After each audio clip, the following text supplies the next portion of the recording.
Here I'm going to offer a slightly different perspective on cosmology, as we, at the moment, use reductionism even in cosmology. So we have assumptions built from reductionism, and these have tricked us into a bottom-up mindset. But nature is actually describing a top-down model. We see this in quantum mechanics as we observe unpredictable fields and atemporal thresholds around protons we call electrons, with fluctuating field possibilities existing throughout all space, revealing one aspect of infinity, and that is infinite change and infinite configurations. As we look at physics at all scales, whether quantum or cosmological, there is a severe crisis in meaning. Students at one scale are being taught wave-particle dualities, measurement problems, uncertainty principles, etc., etc. The meaning that is missing at this level is that time, at its most fundamental, doesn't exist. The universe grows from a fundamental computational basis of infinite possibilities. This requires time to not exist. What we witness as time is memory and the relationships derived from limits imposed onto infinity. As we look at the electron, as the electron is in no specific relationship, not loose or tight, the electron itself, around the proton, is atemporal. This is why we sometimes describe it as a fuzzy cloud of probability. It is not existing in time. It is waiting for a high probability to form a relationship, become a gas, a molecule, depending on what the field determines.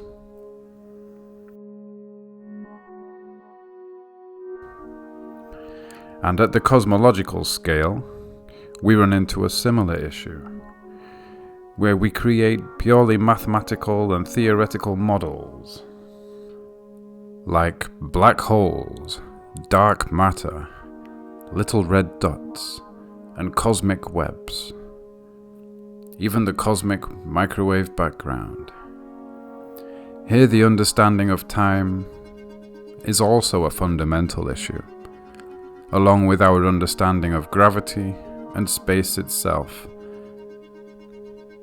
and the complete lack of understanding of top-down goals, in which the universe or multiverse exists from. The fundamental computational aspect or nature of the universe runs in two directions simultaneously. The imposing of limits and boundaries scales top-down. The chemical relationships building bottom-up to attain goals set by boundaries. For example, the Earth's spin, distance from a star, influence of the moon, determining chemical composition and speeds of evolution, geology, the weather on this planet. It could be that there is no end to this scale. It's top-down, beyond our comprehension. The reason why black holes are called black holes are due to the lack of understanding, simply. Just anything that is called dark or black in physics refers to the lack of understanding. It means to be understood at a later date. It's a placeholder name. Black holes were first a mathematical concept And then we saw something that corroborated these preconceived mathematical concepts and attributed the name that was previously thought.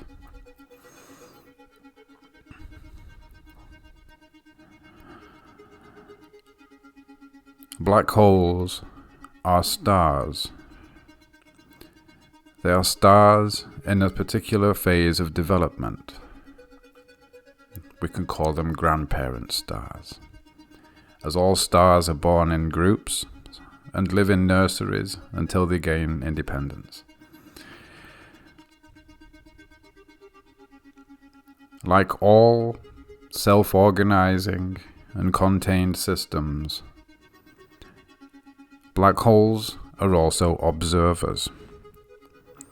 All observers are computationally bounded. This also implies a mnemonic threshold. As memory capacity is reached and the galaxy, or black hole, is retaining the memory through attention, it folds inward into its own idiosyncratic limit maker, its own universe, a manifold of time in a fertile multiverse. What we generalize and refer to as black holes is a diversity of different stars in different evolutions, carrying out different tasks. The ones that fold in, they implode into and create their own space and time based on their memory. These are the supermassive black holes which I'm referring to. And so to address stars in their earlier developments,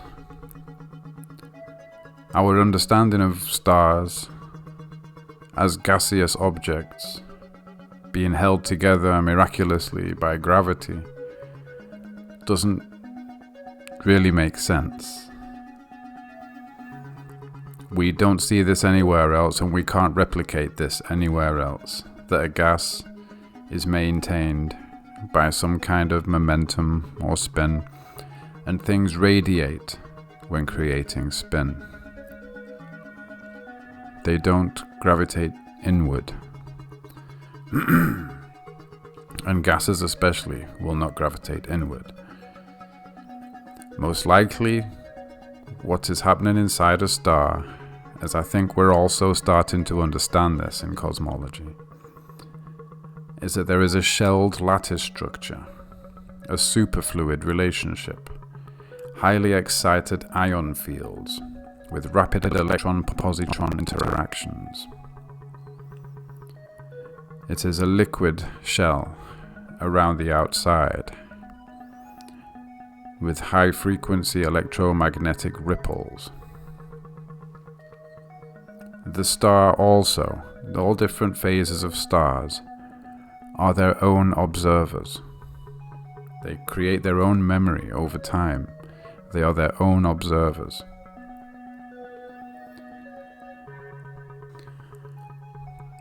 When things work top-down, they impose limits and have agendas. It's the same thing. They have to have agendas when they impose a limit. There has to be some form of agent-environment relationship established. The stellar level is to create worlds. Stars are primarily world makers. And the agenda in which they do this is to create life on smaller and smaller scales, to contribute to the galaxy. And as the galaxy collects this information as everything within its observation computational capacity, is to create its own universe eventually.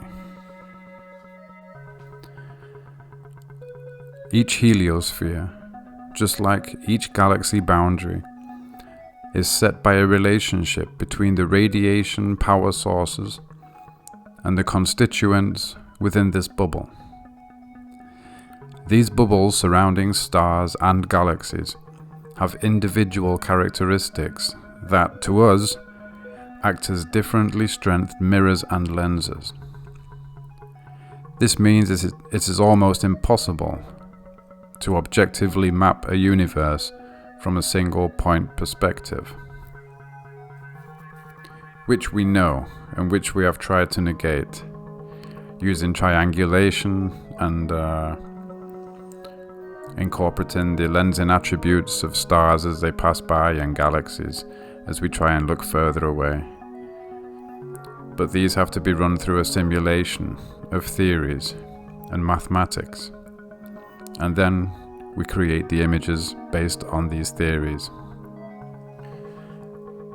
And this is as good as we get for now, but it can't be objective. Another shocking realization that we will have to deal with is that the strongest radiating bodies in any system set the gravitational thresholds. Stars are born in groups, starting off in nurseries before maturing their systems through an individuation process.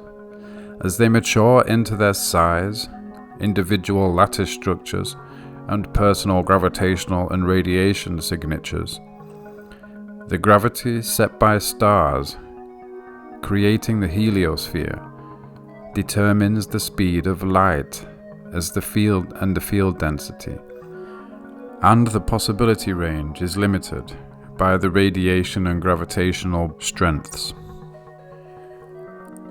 This means each closed system or contained observer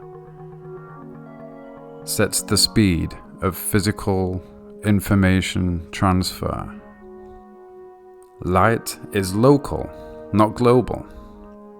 It cannot be constant nor universal.